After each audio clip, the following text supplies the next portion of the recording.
जय Shri Krishna, Radhe Govind. Welcome back to Kanhamrit. तो आज हम जानेंगे पुत्रदा एकादशी व्रत की कथा। इस कथा को आपको आज एकादशी के दिन सुनना बहुत ही शुभ फलकारी होता है और संपूर्ण कथा अवश्य ही सुनिएगा। पूरे दिन में आप इस कथा को कभी भी सुन सकते हैं। तो चलिए शुरू करते हैं। एक बार की बात है जब श्री कृष्ण के चरणों में अर्जुन ने प्रणाम कर श्रद्धा पूर्वक प्रार्थना की, हे मधुसूदन, अब आप पौष माह के शुक्ल पक्ष की एकादशी के महात्म्य को बताने की कृपा करें। इस एकादशी का क्या नाम है, इसका क्या विधान है, इस दिन किस देवता का पूजन किया जाता है, कृपा कर मेरे इन सभी प्रश्नों का विस्तार सहित उत्तर दें। अर्जुन के प्रश्न करने पर भगवान श्री कृष्ण ने कहा, हे अर्जुन, पौष मास की शुक्ल पक्ष की एकादशी का नाम है पुत्रदा एकादशी। इसका पूजन पूर्व में बताई गई विधि अनुसार ही करना चाहिए। इस उपवास में भगवान श्री हरि की पूजा करनी चाहिए। संसार में पुत्रदा एकादशी उपवास के समान अन्य दूसरा व्रत नहीं है। इसके पुण्य से प्राणी तपस्वी, विद्वान और धनवान बनता है। इस एकादशी से संबंधित जो कथा प्रचलित है, अब मैं उसे तुम्हें सुनाता हूँ, तुम श्रद्धा पूर्वक श्रवण करो। प्राचीन समय में भद्रावती नगरी में सुकेतुमान नाम का एक राजा राज्य करता था। उसके कोई संतान नहीं थी। उसकी पत्नी का नाम शैव्या था। उस पुत्रहीन राजा के मन में इस बात की बड़ी चिंता थी कि उसके बाद उसे और उसके पूर्वजों को कौन पिंड दान देगा। उसके पितर भी व्यतीत हो पिंड लेते थे कि सुकेतुमान के बाद हमें कौन पिंड देगा। इधर राजा भी बंधु बांधव, राज्य, हाथी घोड़ा आदि से संतुष्ट नहीं था। उसका एकमात्र कारण पुत्रहीन होना था। बिना पुत्र के पितरों और देवताओं से उऋण नहीं हो सकते। इस तरह राजा रात दिन इसी चिंता में घुला करता था।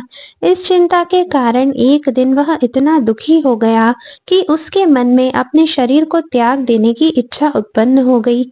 किंतु वह सोचने लगा कि आत्महत्या करना तो महापाप है। अतः उसने इस विचार को मन से निकाल दिया।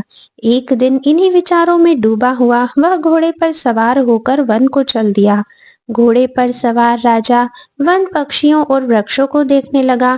उसने वन में देखा कि मृग, बाघ, सिंह, बंदर आदि विचरण कर रहे हैं। हाथी शिशियों और हथनियों के बीच में विचर कर रहा है। उस वन में राजा ने देखा कि कहीं तो सियार कर्कश शब्द निकाल रहे हैं और कहीं मोर अपने परिवार के साथ नाच रहे हैं। वन के दृश्यों को देखकर राजा और ज्यादा दुखी हो गया कि उसके पुत्र क्यों नहीं हैं। इसी सोच विचार में दोपहर हो गई। वह सोचने लगा कि मैंने अनेक यज्ञ किए हैं और ब्राह्मणों को स्वादिष्ट भोजन भी करवाया है, किंतु फिर भी मुझे यह दुख क्यों मिल रहा है। आखिर इसका क्या कारण हो सकता है। अपनी व्यथा अब मैं किससे कहूँ, कौन मेरी व्यथा का समाधान कर सकता है। अपने विचारों में खोए राजा को प्यास लगी। वह पानी की तलाश में आगे बढ़ा। कुछ दूर जाने पर उसे एक सरोवर मिला। उस सरोवर में कमल के पुष्प खिले हुए थे। सारस, हंस, घड़ियाल आदि जल क्रीड़ा में मग्न थे। सरोवर के चारों तरफ ऋषियों के आश्रम बने हुए थे। अचानक राजा के दाहिने अंग फड़कने लगे। इसे शुभ शगुन समझकर राजा मन में प्रसन्न होता हुआ घोड़े से नीचे उतरा और सरोवर के किनारे बैठे हुए ऋषियों को प्रणाम करके उनके सामने बैठ गया। ऋषिवर बोले, हे राजन, हम तुमसे अति प्रसन्न हैं। तुम्हारी जो भी इच्छा हो तुम हमसे कहो। राजा ने प्रश्न किया, हे विप्रो, आप कौन हैं और किस लिए यहाँ पर रह रहे हैं। ऋषि बोले, राजन, आज पुत्र की इच्छा करने वाले को श्रेष्ठ पुत्र प्रदान करने वाली पुत्रदा एकादशी है। आज से 5 दिन बाद माघ स्नान है और हम सब इस सरोवर में स्नान करने ही आए हैं। ऋषियों की बात सुन राजा ने कहा, हे मुनियों, मेरा भी कोई पुत्र नहीं है। यदि आप मुझ पर प्रसन्न हैं तो कृपा कर मुझे एक पुत्र का वरदान दीजिए। ऋषि बोले, हे राजन, आज पुत्रदा एकादशी है।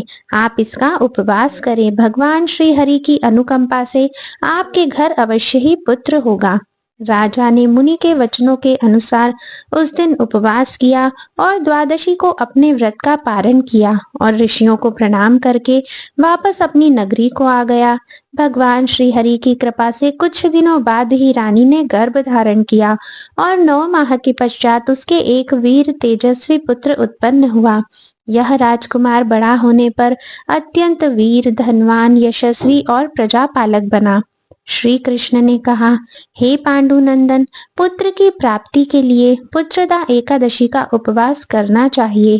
पुत्र प्राप्ति के लिए इससे बढ़कर दूसरा कोई व्रत नहीं है। जो कोई व्यक्ति पुत्रदा एकादशी के महात्म्य को पढ़ता व श्रवण करता है तथा विधि अनुसार इसका उपवास करता है, उसे सर्वगुण संपन्न पुत्र रत्न की प्राप्ति होती है। श्री हरि की अनुकंपा से वह मनुष्य मोक्ष को प्राप्त करता है। आइए अब हम सभी इस कथा के सार को समझते हैं, जो कि इस प्रकार है। पुत्र का न होना बड़ा ही दुर्भाग्यपूर्ण है। उससे भी दुर्भाग्यपूर्ण है पुत्र का कुपुत्र होना। अतः सर्वगुण संपन्न और सुपुत्र पाना बड़ा ही दुर्लभ है। ऐसा पुत्र उन्हें ही प्राप्त होता है जिन्हें साधु जनों का आशीर्वाद प्राप्त हो तथा जिनके मन में भगवान की भक्ति हो। इस कलयुग में सुयोग्य पुत्र प्राप्ति का श्रेष्ठ साधन पुत्रदा एकादशी का ही व्रत है। तो ये थी पुत्रदा एकादशी की संपूर्ण कथा।